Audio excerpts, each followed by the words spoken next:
سالا نزابت خايزلا زحم قلن ما تمسلا قد الغلا رحيقا قشان كلاي قد الغلا رحيقا قشان كلاي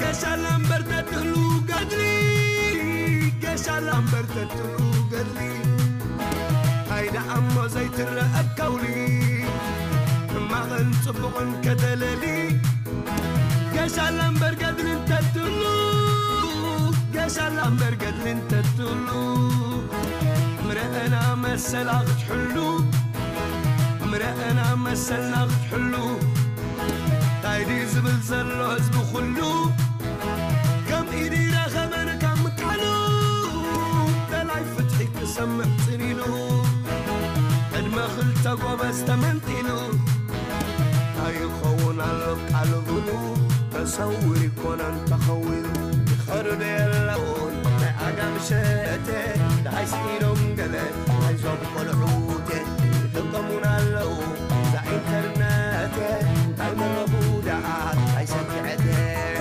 صوم قفلو زي ما لساعي على بحر الخوينة ناقع عسادو ناقع عسادو ناقع عسادو ناقع عسادو ناقع عسادو ناقع عسادو ناقع عسادو ناقع عسادو ناقع عسادو ناقع عسادو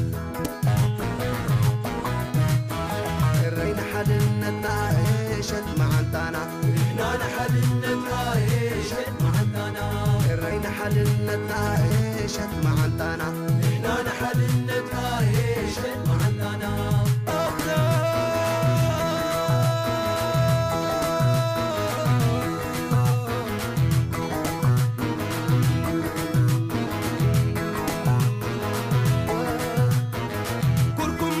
سلام كنيتي أنا ما نحنتي حد الندي يا أخل الناس موت ودموتي سلاقينا تلمي كنتي أسمعنا تعم ملختي عاي تسعنا الله بركتي أقسنوا ولادي تحيتي إلا عندنا سقا سوقاتي عاي تبدل مدري سوقاتي نبلنا حد النتايشت معتنا إحنا نحد النتايشت معتنا إحنا نحد النتايشت معتنا إحنا نحد النتايشت معتنا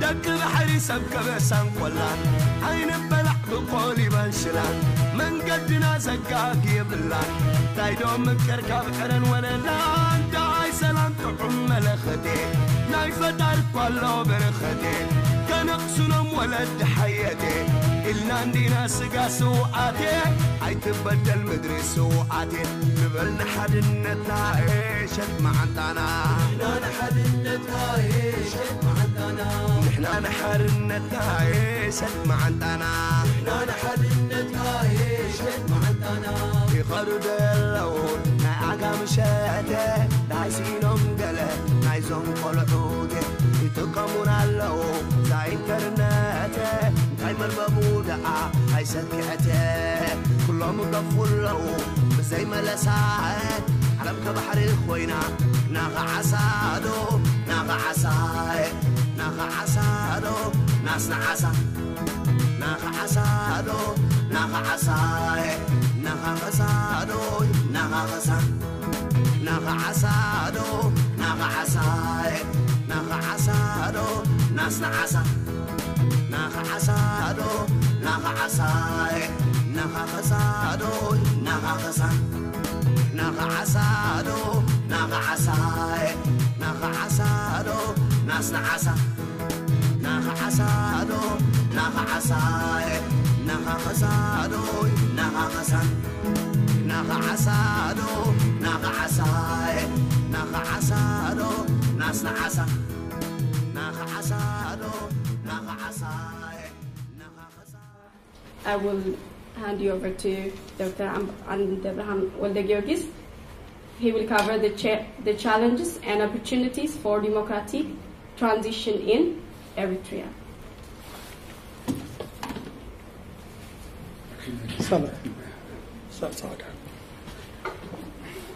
Thank you, Samar. I would like to begin by thanking the Committee of Political Organizations in Sweden, which kindly extended me the invitation and gave me this opportunity to meet with you this evening. It's a very commendable initiative, and I would like to encourage them to consolidate and expand this initiative, because what we lack in Eritrea, or in the Eritrean diaspora, I should be more specific, is the ability to come together in an inclusive forum like this and exchange views about our country, views about our region, and views about how events and developments outside our region, global events, affect us, our people, and our struggle for change and democratic transition.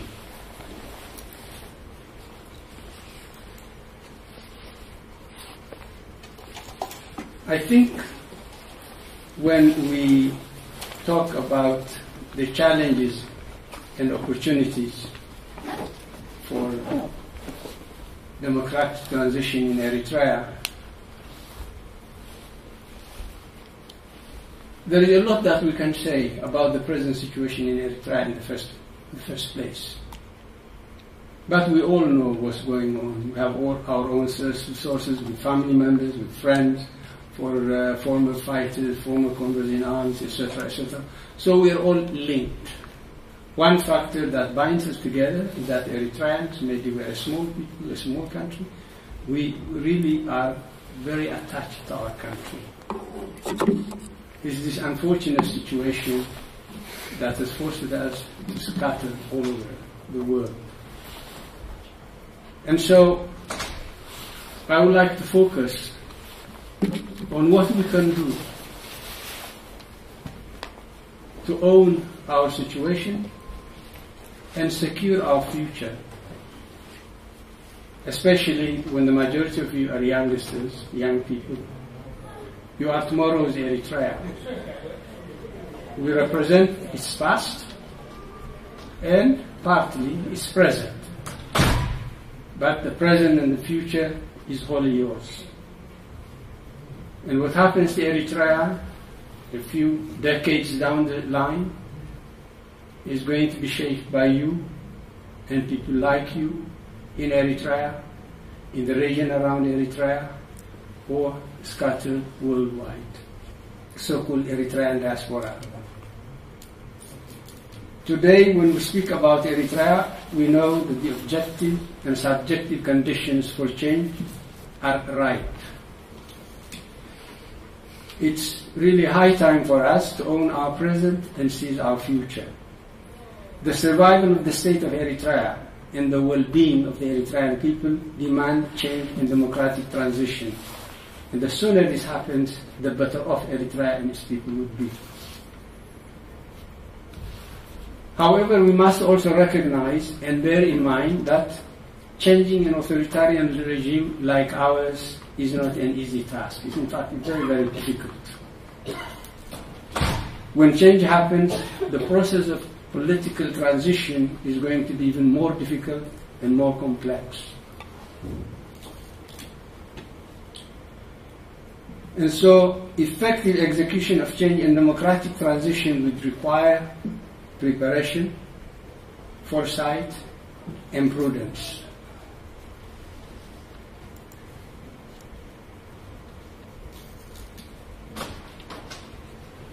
There is so much that can be said about the extent of despair shared by many Eritreans, whether at home or in the diaspora.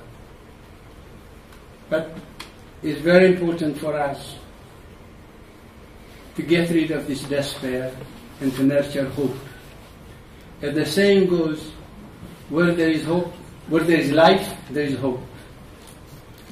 And hope is a powerful force for change. Hope, conviction, and confidence are decisive for successful action in any endeavor. It doesn't matter what you do. It doesn't matter what you set out to do. It can be a small thing, a big thing. Politics is a struggle for power, nothing else. But you must have hope. You must have conviction. You must have confidence that change is possible. Democratic transition in Eritrea is doable. It's not just an idle dream. It's not an idle wish, but it's something that can happen. And it's only us who can make it happen.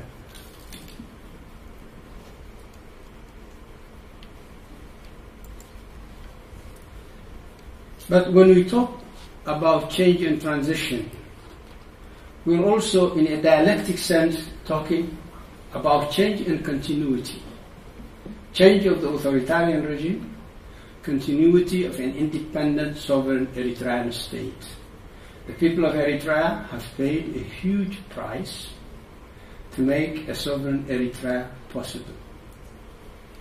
Independence is a historic and great victory of the Eritrean people.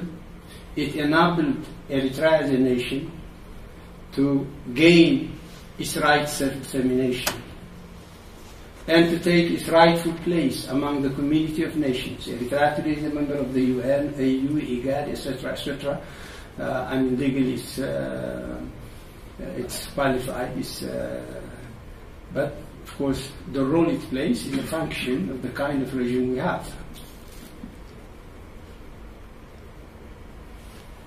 But a transitional or a political transition from an authoritarian regime that we have into a democratic regime that we wish to have would require a period of transition, preparation, because you have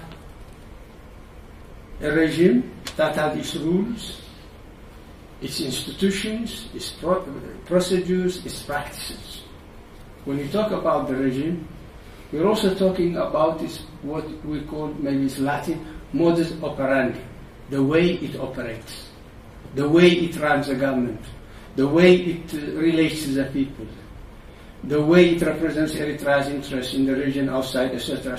All that must be changed and replaced by a new regime that's democratic. Furthermore, it will be necessary to establish and strengthen functional institutions. Today in Eritrea, there is no institution that functions. There is no institution that delivers the social goods and services that our people need in order to earn their livelihood, in order to improve their lives, in order to change this situation of impoverishment into a state of prosperity.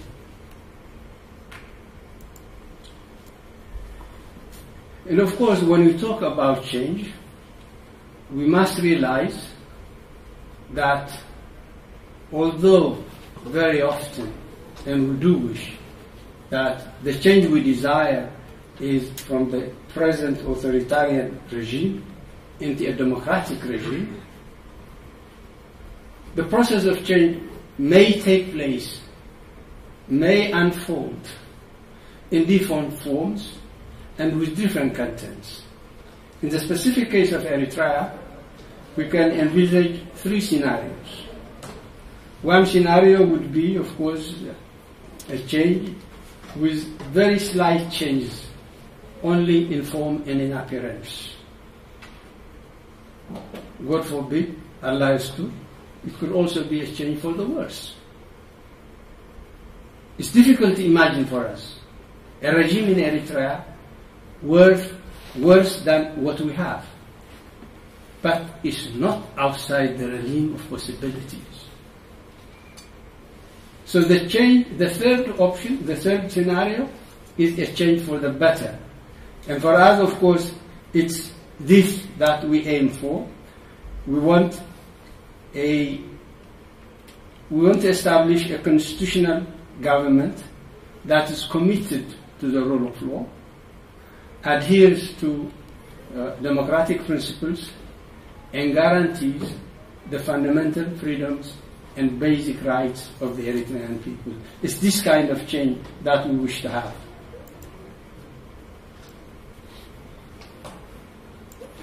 And if we want to have this kind of change, we must proactively prepare for it. We must prepare the groundwork today. Because tomorrow we will reap only what we sow today. We cannot expect to get something tomorrow that we've not worked for today, that we've not prepared the ground for work for it today.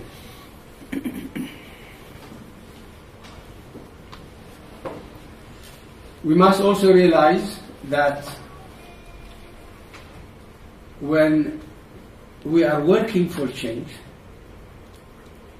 there are challenges that we need to be aware of, and we need to minimize or overcome their negative consequences on our struggle for change.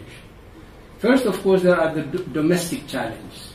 The domestic challenges are associated with the regime, with the present regime. Because the authoritarian regime today, you say authoritarian. What do you mean by authoritarian? What are the salient characteristics? What are the salient features of this regime? How does this regime operate? How does it sustain itself in power?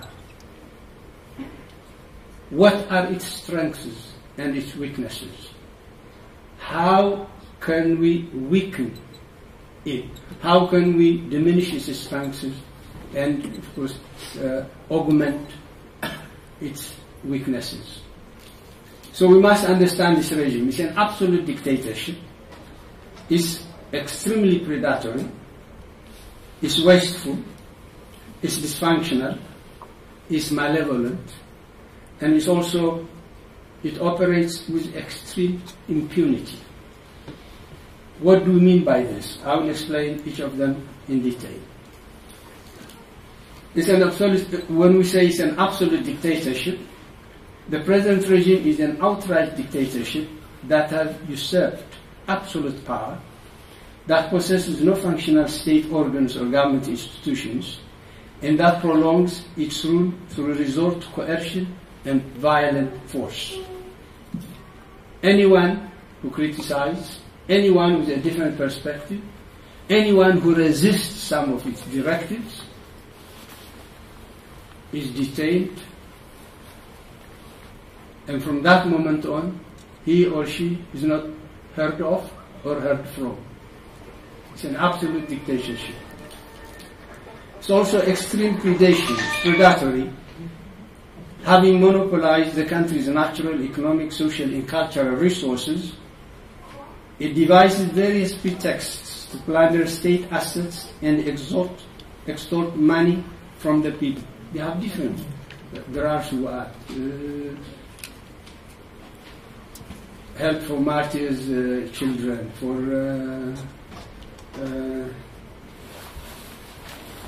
war veterans, for etc., etc., etc. 2% rehabilitation tax, etc., etc. It's also extremely wasteful. It's a profligate regime that squanders the nation's productive manpower, the revenues from the extraction of the country's natural resources and state assets and public finances at will. In other words, it's a country that does not, it's a government actually, that for 27 years now has had no publicly declared budget. No one knows, except maybe a handful, what the revenues of this government are, what the origin of revenues is, what the expenditures are, how they are decided. They are done whimsically. For instance, nobody knows where revenues from the Bishop gold mine, now maybe copper, silver, and now the potash mines in Dunkirk, etc., etc. in a properly functioning state, revenues from the extraction of its natural resources should have been used to improve public finance, to improve the living condition of the people, to uplift the standard of living of the people, etc. But we don't know where they go.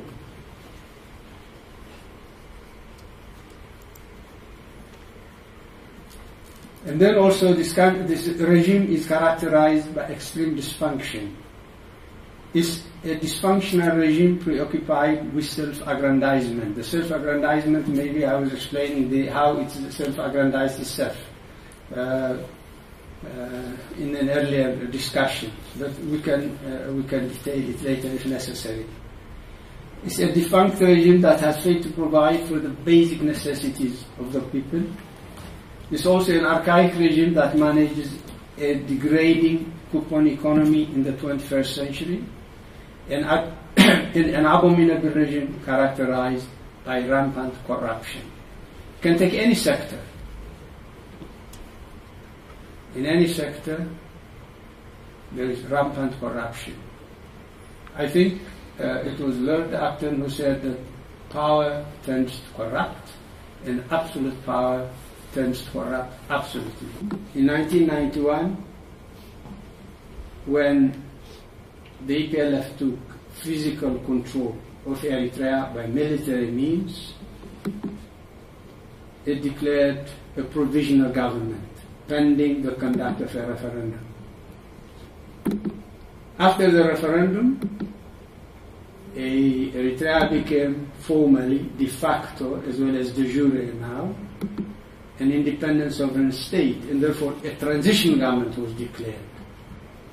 The transition was intended to last for a maximum of 4 years in order to enable the drafting and ratification of a constitution, after which there would be an election and there would be a democratically elected government in the country. That never came to pass. And the third is constitute an inclusive democratic government that represents the entire people of Eritrea, is put in or out of power, and out of power, with the free will of the people, and ensures special protection for women and minority rights. 4, institute a decentralized administrative system, allowing the people to manage their daily life as they deem fit, and have a voice in the political, economic, social, and cultural decisions that affect their livelihood. 5, improve the livelihood of the people and deliver prosperity by formulating and implementing a macroeconomic policy framework that mobilizes the productive potential of Eritrea's manpower and kickstarts economic development. 6, cultivate new regional relations based on peaceful coexistence and good neighborliness by focusing on political cooperation and economic integration that guarantees the sovereignty, territorial integrity, and peaceful development of the state of Eritrea.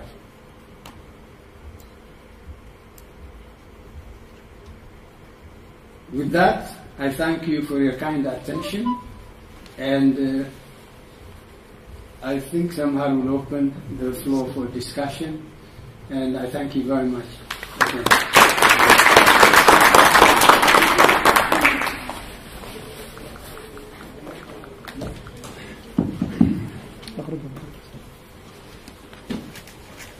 Okay, if any of you have questions or if you'd like to share your thoughts on what has been discussed, you're all welcome. Who would like to start?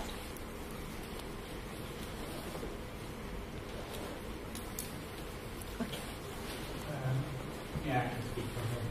Okay, Have you mapped the political forces that might be issue when it comes to democratizing the country? Or have it been done before?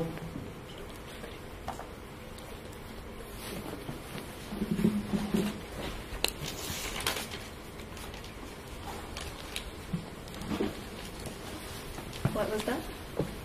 Can you repeat?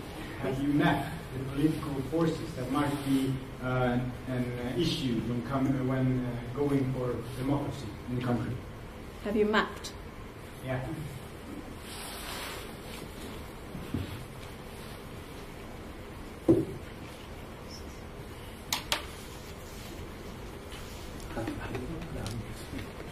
Okay, we will first collect all the questions and then he will answer all at once.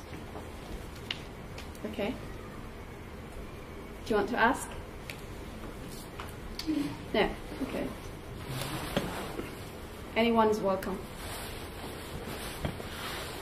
Even if it's outside these topics that we have discussed, you're all welcome. We can discuss anything that you have about Eritrea. Anything at all. Some of you have never come to Eritrean meetings or seminars before, I'm sure. So you can ask whatever comes to mind if it concerns Eritrea, please. Or what you'd like to see.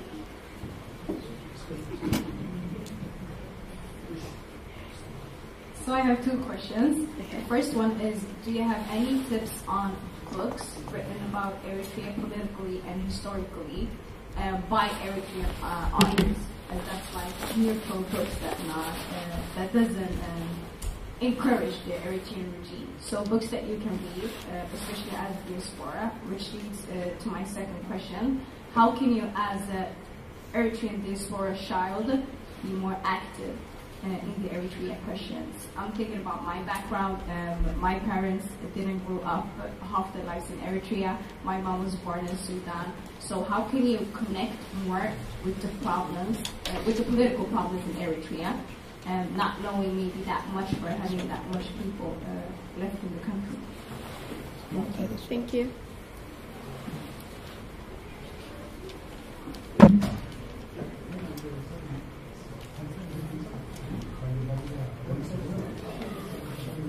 Others? Yeah.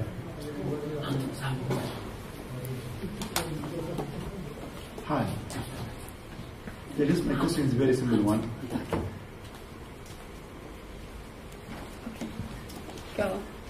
What is Eritrean dilemma? A simple question. What's Eritrean? Dilemma. Dilemma. Okay.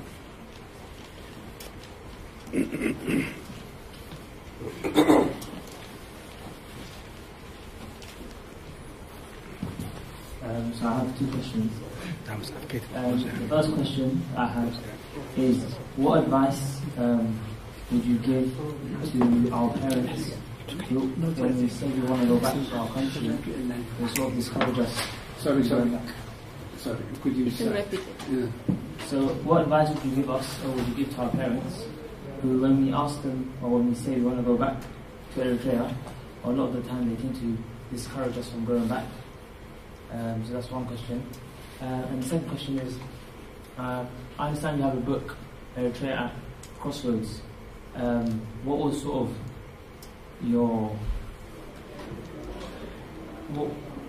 of your reasoning behind sort of writing the book? What did you hope to achieve through writing the book?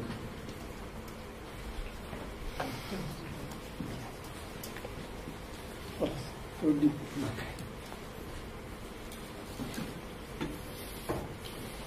The first question, have we mapped the political forces? I think the task of the democratic movement that needs to be established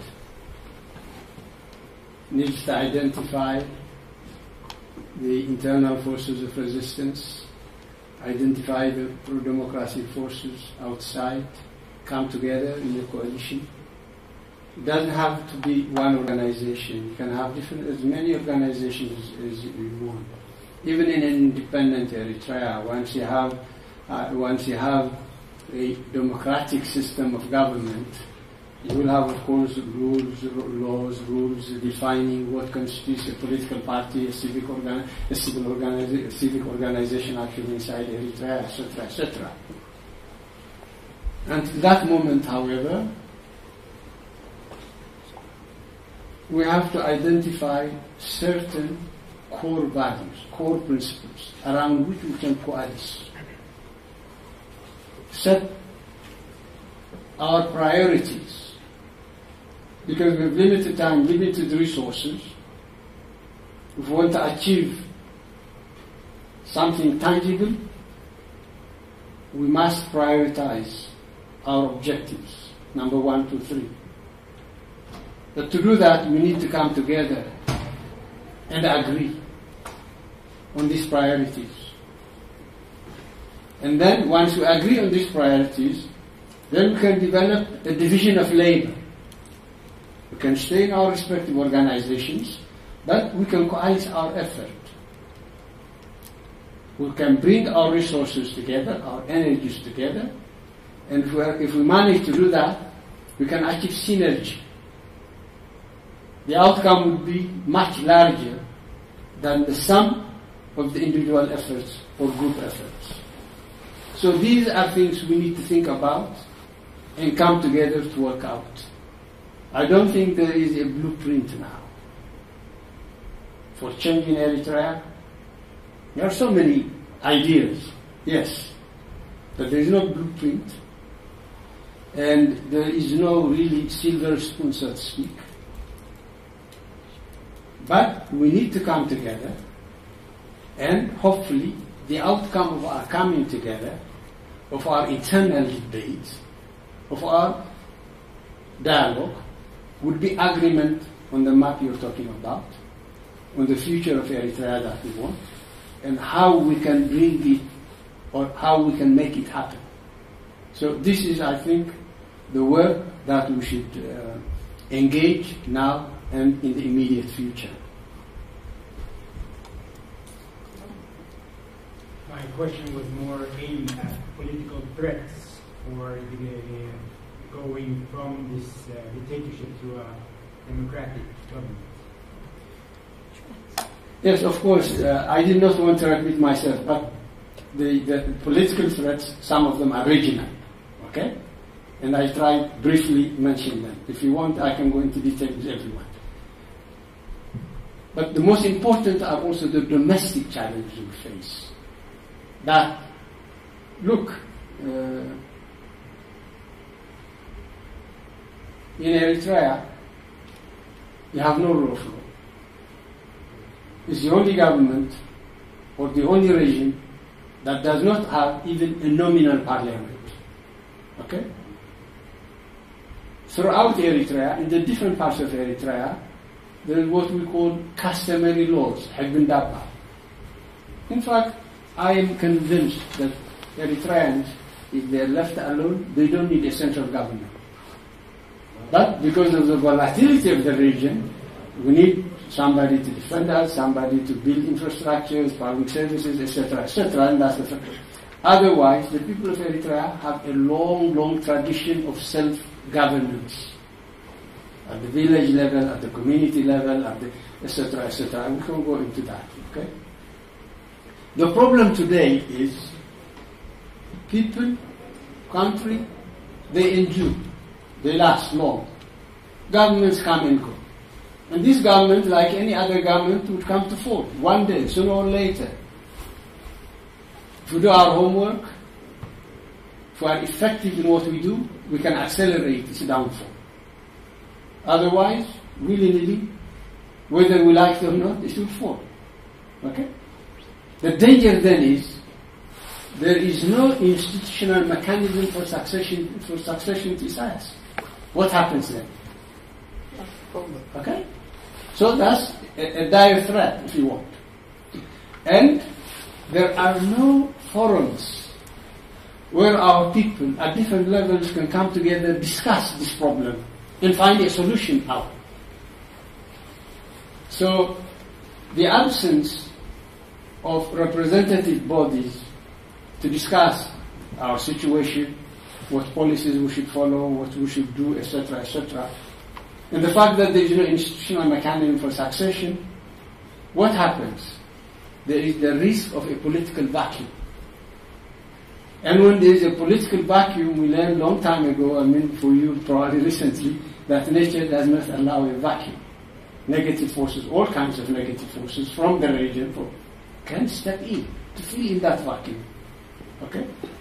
So these are the problems we face. So if we want change, we must, of necessity, come together and try to manage that change, so that there will be an orderly transition from this dictatorship, from this authoritarian government, to a democratic form of government. That's why we need a transition, and the transitional period needs preparation, prudence, and of course wisdom. So these are some of the risks we can discuss. There are others, but this is the most important, I think. What is the Eritrean dilemma? I really don't know. Maybe there are many dilemmas. Okay. So many. What I don't understand personally is, I know all kinds of people, and I interact. Because I travel, I meet Eritreans everywhere. My friends who are with me, etc., even Eritreans in the US, Eritreans in Africa, all over Africa. There are people who still take this rigid partisanship. This binary view I was discussing in Tigrinya in the earlier discussion. You are either for me or against me. You are either with me or against me. If I don't agree on everything with Abdel Karim, then I take Abdel Karim as my enemy. I do not envisage a possibility that we can disagree on some things, we agree on some things, so we can discuss, expand our areas of agreement to find common ground, and then narrow down our areas of disagreement and work together on those areas we agree on. That's not in our mindset. Our mindset is, if you don't agree with me, you are against me. This mihir to fozennet. ስለዚህ go back in G. I'll give you the example of my children. In the English Premiership, one supports Manchester United, the other Chelsea. You know? And I watch the games with them. They fight. When they accuse the referee, I mean, if he gives a penalty or whatever, or if he doesn't see a tackle and he doesn't give a free kick, etc., etc., oh, this we, etc. They really are ready to fight. And I say, why? Look, the game is, the referee was okay. If it's against Manchester, the one who is a fan of Manchester will never accept. Or Chelsea will never accept. So I liken this because those who support the regime, misguided but blind support. Nothing worth criticizing. Everything must be commended, supported.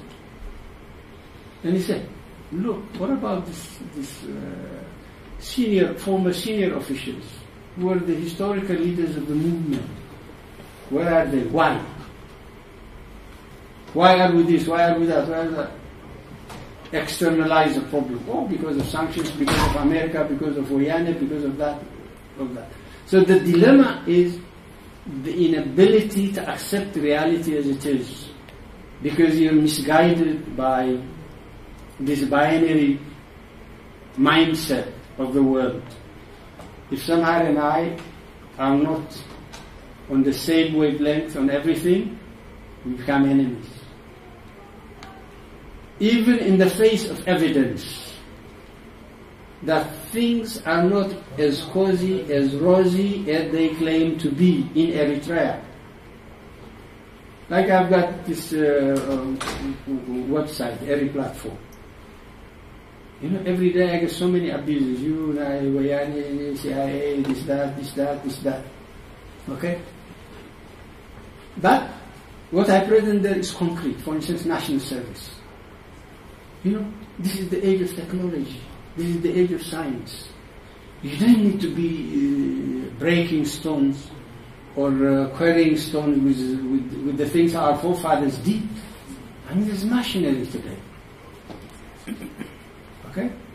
But still, people believe that this is the right thing to do.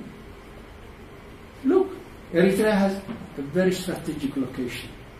Eritrea could easily become a services center. Financial services, which we tried to do when I was in the central bank, transport services, tourism, etc., etc., etc. Okay? Despite all that, there are people, educated people, who can read not just literally to read and write, but who can read the reality, who can analyze and reach conclusions that reflect the reality as it is, not as the reality as fed them by the official narrative of the government. This to me is incredible. How can these people be so blind in their perspective, so supportive of a regime that's destroying the country, disrupting our society, paralyzing every aspect of our national life? Can't they see that? That to me may be a dilemma. Maybe I should stop here. You go the other question. Okay, okay. Yes, about actually a double response. You asked the other books about Eritrea. This one here, and I think this Tariq al-Haraka al-Islamiyya by Dr. Idris. And this is Eritrea at a crossroads, a narrative of triumph, betrayal, and hope. Why did I write it?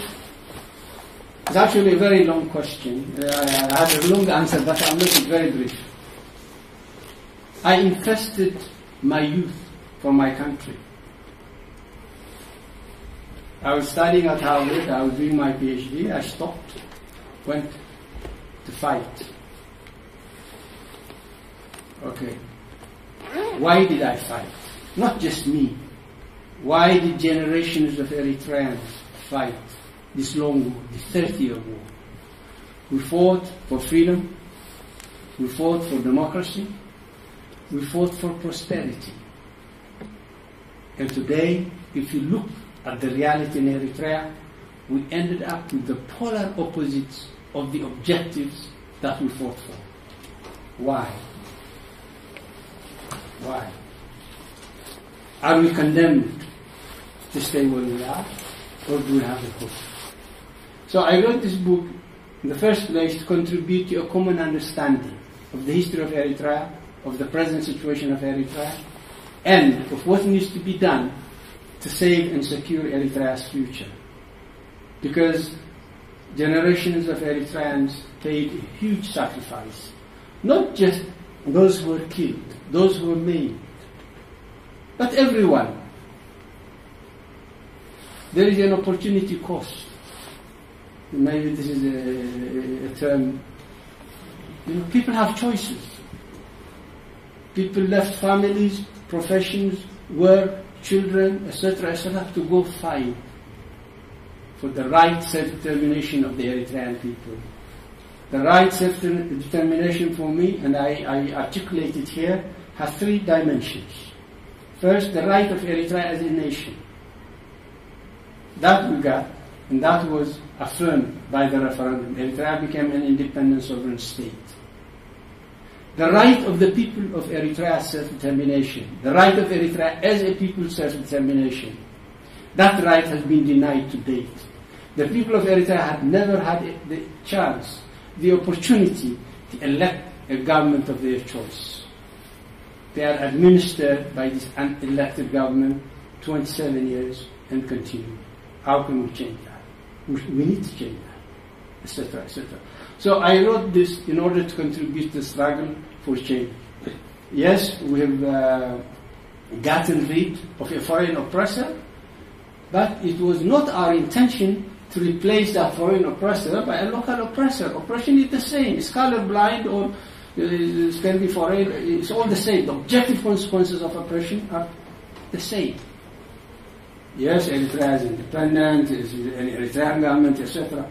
But more Eritreans, a larger proportion of Eritreans is outside the country today than during the war. Why? I spent my youth fighting for what I thought would be a future that's better than what we had. But when people tell me, okay, we're better off under the dirt, that kills, that hurts. I spent my time, my youth, abandoned all the opportunities in front of me, going to the best university in the world, or the same, and then ending up with this. This is Eritrea's predicament. We fought so hard. We won against overwhelming odds. Nobody expected us to win. We won. And yet we ended up. And many people, in fact, this is the answer to the dilemma. Many people do not understand why Eritreans fought so courageously, so heroically, built an effective military machine to defeat one of Africa's best equipped and largest armies, the European Air Force, Navy, the Army, etc., etc. And yet we end up in an authoritarian dictatorship. This is Eritrea's dilemma. And of course, how this is, we discussed it earlier.